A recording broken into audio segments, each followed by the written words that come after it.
Hello and welcome to one of my many videos on this highly addicting marine aquarium hobby. And today, as promised, we're going to be talking about calcium and alkalinity, how it works and how important it is to maintain proper levels within our enclosed marine systems. Now, before we get into calcium and alkalinity, I just want to briefly touch up and talk a little bit about natural seawater. Natural seawater is composed of so many elements that the one that we know right off the back is salt. And I can tell you that salt in itself is only a certain small percentage of what the entire composition of natural seawater really is. So this is one of the main reasons why I want to talk about calcium and alkalinity. I'm also going to be discussing some of the major and minor trace elements found in nature, which each one of these products also contains as you dose your system. Now, in nature, calcium is found anywhere between 420 to 450 ppm.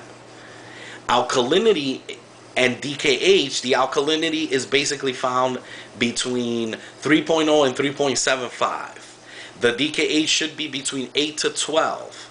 And of course, alkalinity in itself has an effect on the pH, and your pH should be anywhere between 8.0 to 8.4. Preferably 8.1, 8.3. That's how I like to keep it. So therein lies the importance of using this particular product in itself. Because nature is such a large volume of water, the composition of these elements never changes in nature.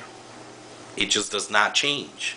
Now, herein lies the problem when we compare such a large volume of water with a 30-gallon system, just as you see here, and of course, we're going to have a problem maintaining these proper levels. Why? Because plants and animals in themselves consume calcium and basically deplete your system of the calcium slowly. Not to mention, a protein skimmer can also remove calcium from your system and deplete it. And a protein skimmer can also remove major and minor trace elements from your system in small quantities, and we want to try to replicate nature as much as possible. Now, live rock in itself, the entire structure of a live rock is composed of calcium.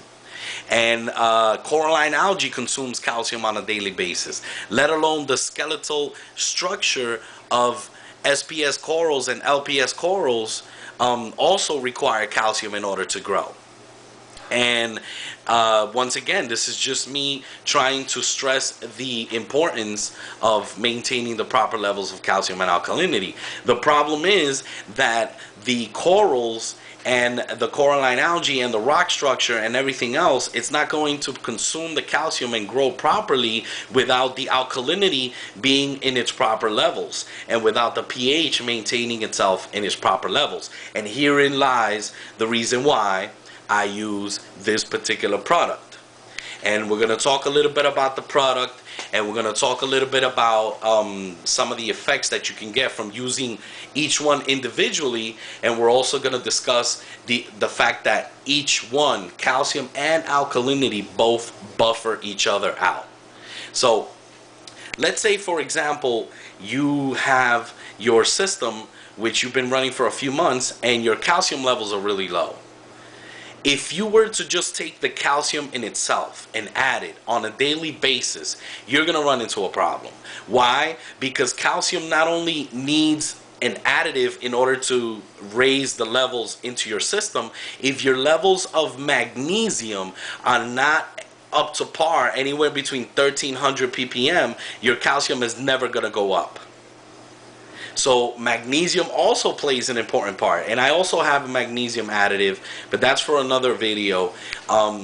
If you were to add the calcium on a daily basis and raise it to a level that is anywhere between 450 ppm, let's say, for example, what happens is that using the calcium alone is going to have a negative effect on the alkalinity, and your alkalinity, pH, and DKH are going to be dropping slowly the more you add calcium. Now, This is why I say that both calcium and alkalinity work hand in hand with each other and buffer each other out. Let's say that the problem is not your calcium. Let's say that there are high levels of calcium. If you have high levels of calcium, say anywhere between 600 and 650 ppm, if you want to come in and try to add some alkalinity, what's going to happen to your system is that the calcium is going to precipitate. And by precipitation, I'm trying to tell you that your whole water is going to look like it's snowing inside the water, and the calcium is going to turn into little flakes, and this is not good for your system. So calcium and alkalinity work hand in hand with each other. If you're trying to raise your calcium, I recommend you add alkalinity, but then add a little more of calcium. I also recommend you to check your magnesium levels to understand if your magnesium levels are anywhere under 1300 ppm, then consider raising that to 1300, and you will see your calcium levels will raise easier with the addition of this product. Now, this product is the only product that I use when it comes to dosing my system. And for this 30-gallon aquarium, I usually dose on a daily basis 10 millimeters of each component. Now, before you start adding that amount to your system, which is the recommended dosage, I still recommend that this is what you do. You take your system, you do a series of water changes, and you put the system up to par in its right levels. Once you got the calcium at 450 and the alkalinity right on the money with the pH and everything else, then you get yourself a couple of test kits and you start testing on a weekly basis as you add each component evenly. Now, once you test for about a month, you're going to get to the point that you're going to figure out how much calcium and alkalinity you need to add on a daily basis to ensure that the system stays intact and the same. As I've done this already, I figured out that about 10 millimeters is what I need on a daily basis to buffer each other out. If you add the alkalinity 10 millimeters for say a couple of minutes, let it mix up in the water, your pH is going to rise slightly, but your alkalinity is going to stay the same because it's already working hand in hand with the calcium found inside of the aquarium. If you then 3 minutes later add the calcium, both are going to buffer each other out, where tomorrow at the same time that you added this system, you're going to see that the calcium levels are exactly the same as they were yesterday, and the alkalinity levels are also going to be exactly the same as you added them yesterday.